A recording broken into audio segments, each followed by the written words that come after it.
नमस्कार मित्रों, VS smart study में आपका स्वागत है। आज के हम इस वीडियो में पढ़ेंगे कि परिवार क्या होता है। हम जानेंगे कि परिवार का अर्थ, परिवार की परिभाषा और परिवार की विशेषताएं क्या होती है। जो इस वीडियो को मैं बताने जा रही हूँ, यह आपको 11th-12th में समाजशास्त्र में आपको देखने को मिलेगा परिवार का चैप्टर।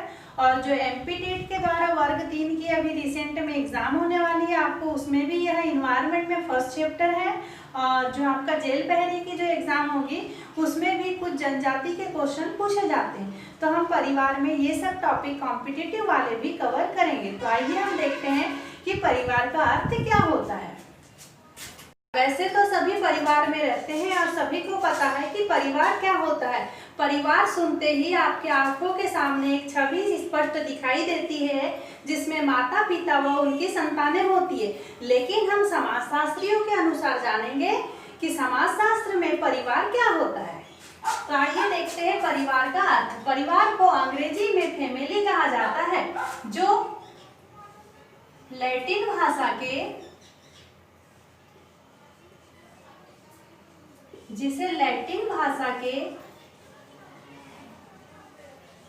फेमुलस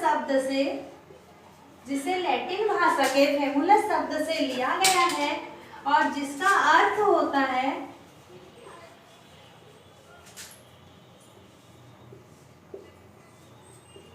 माता पिता व उनकी संतान। माता पिता व उनकी संतान एवं इसमें दास, सेवक तथा नौकर भी सम्मिलित होते हैं। माता पिता व उनकी संतान एवं दास, सेवक व नौकर परिवार में सम्मिलित होते हैं। लेकिन यदि परिवार के सदस्यों की बात कही जाए तो उसमें माता पिता व उनकी संतानें सम्मिलित होती है और जो दास, सेवक या नौकर है वह परिवार के अंग कहे जा सकते हैं, लेकिन हम उन्हें सदस्य नहीं कह सकते हैं।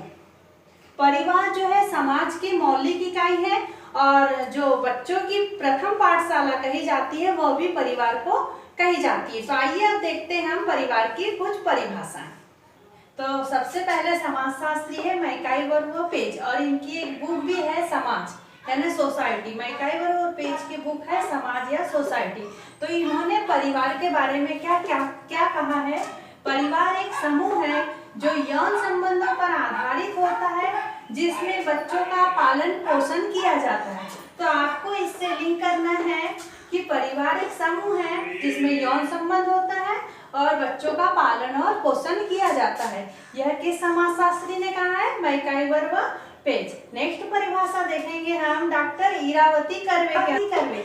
इन्होंने कहा परिवार को भारत में परिवार का अर्थ संयुक्त परिवार से है। इन्होंने जितने भी परिवार है इन्होंने बताया कि वह कैसे है, संयुक्त परिवार है। थर्ड देखेंगे सीएच खुले। इन्होंने परिवार को प्राथमिक समूह कहा है। मानव मस्तिष्क की प्रथम नर्सरी कौन सी होती है? परिवार होती है। नर्सरी ऑफ ह्यूमन नेचर किसने कहा है? सीएच खुले। बच्चों की प्रथम पाठशाला भी क्या होती है? परिवार होती है। फिर आगे देखेंगे बर्गेस एवं लाभ के अनुसार। बर्गेस एवं लाभ ने कहा परिवार व्यक्तियों का ऐसा समूह है जो विवाह, रक्त या दत्तक संबंधों से संगठित है। तो आपको इसमें याद रखना है बर्गेस एवं लाभ ने कहा विवाह, रक्त, दत्तक संबंध। परिवार कैसा होता है? विवाह से ही परिवार का निर्माण होता है और उसमें रक्त संबंध पाए जाते हैं और जो बच्चे दत्तक पुत्र होते हैं या गोदी पुत्र जिन्हें लेते हैं वह भी परिवार में सम्मिलित होते हैं। ये किसने कहा? बर्गेस व लॉग ने। फिर देखेंगे फिफ्थ मजूमदार। डॉक्टर मजूमदार कहते हैं कि परिवार एक ऐसा समूह है जो एक ही छत के नीचे निवास करते हैं तथा जिनमें रक्त संबंध होते हैं। कहा है मजूमदार ने। फिर देखेंगे जॉर्ज पीटर मुर्डॉक ने बोला परिवार एक सामाजिक समूह है जिसमें सामान्य निवास, आर्थिक सहयोग व प्रजनन होता है।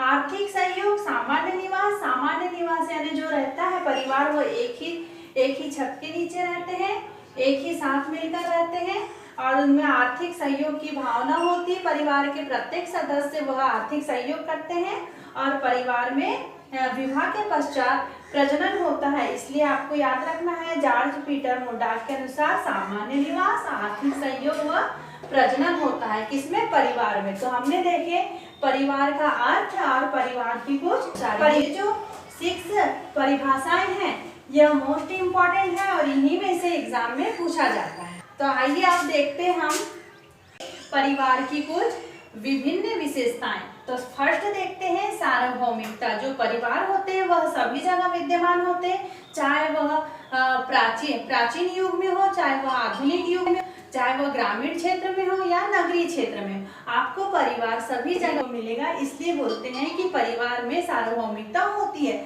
फिर देखते हैं भावनात्मक आधार।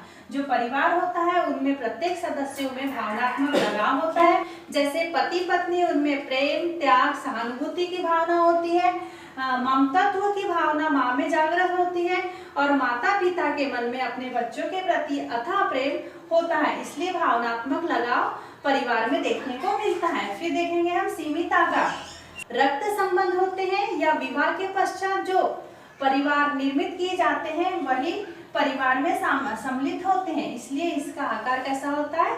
सीमित होता है। और जो परिवार में दादा दादी है, जैसे नई जनरेशन आई तो पुरानी जनरेशन धीरे धीरे समाप्त होने लगती है और फिर नई जनरेशन स्थापित हो जाती है। इसलिए जो परिवार का जो आकार है वह हमेशा सीमित रहता है। फिर देखेंगे रचनात्मक प्रभाव। बच्चों की जो मनोवृत्ति होती है, व्यवहार, आदत, वह उनके परिवार के द्वारा, माता पिता के द्वारा बच्चों में निर्मित होती है। और जो बच्चे के माता पिता क्रिएटिव होते हैं तो उनके घर में भी रचनात्मक प्रभाव बच्चे में देखने को मिलता है। फिर देखेंगे सदस्यों का असीमित उत्तरदायित्व। परिवार के प्रत्येक सदस्यों में परिवार के जो सदस्य उनका असीमित उत्तरदायित्व होता है। चाहे वह काम छोटा हो या बड़ा हो, वह निस्वार्थपूर्ण वह अपनी क्षमता से अधिक कार्य परिवार में करते हैं। फिर देखेंगे सामाजिक नियंत्रण।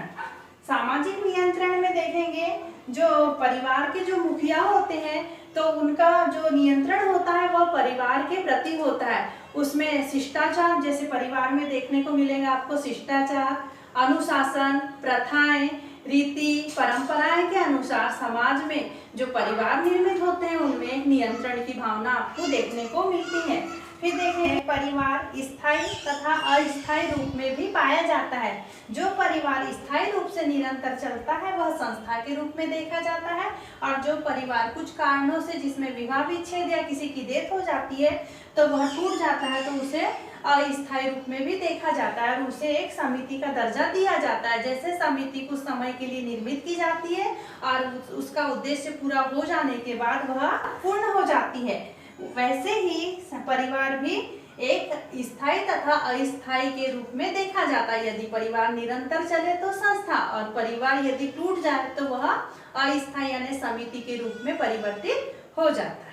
वंश नाम की एक व्यवस्था। परिवार में एक वंश नाम की व्यवस्था होती है जिसमें हिंदू विवाह में हम देखते हैं कि परिवार जो है पिता के नाम पे चलता है, पिता के वंश पे चलता है। और जहाँ पितृसत्तात्मक होती है वहाँ उसके पुत्र का जो वंश है वह पिता के नाम पे आगे बढ़ता है। और जहाँ मातृवंशी होती है वहाँ उसकी पुत्री का वंश माता के नाम पे आगे बढ़ता है। जैसे असम की गारो, खासी, नायर जनजाति, मालाबार की जो नायर जनजाति है वहाँ पे मातृसत्तात्मक विवाह देखने को मिलता है या मातृसत्तात्मक वंश देखने को मिलता है। फिर देखेंगे विवाह एवं यौन संबंध। विवाह के पश्चात ही परिवार का निर्माण होता है और माता पिता और संतान मिलकर परिवार की स्थापना करते हैं। प्रजनन। विवाह के पश्चात ही संतानोत्पत्ति होती है और यह हिंदू विवाह में संतानोत्पत्ति अनिवार्य रूप से देखी जाती है और जो मोक्ष की प्राप्ति होती है, जो पितृ ऋण होता है, वह संतानों के साथ साथ आर्थिक सहयोग भी बहुत जरूरी है। प्रत्येक सदस्य समाज के जो होते हैं उनमें आर्थिक सहयोग की भावना पाई जाती है और वह आर्थिक रूप से एक दूसरे की मदद करते हैं। तो हमने आज देखे परिवार का अर्थ, परिभाषाएं एवं उसकी कुछ महत्वपूर्ण विशेषताएं। नेक्स्ट क्लास में हम परिवार का पार्ट 2 लेकर आएंगे। आपको यह वीडियो पसंद आया तो आप इसे लाइक, सब्सक्राइब एंड अपने मित्रों के साथ शेयर करें।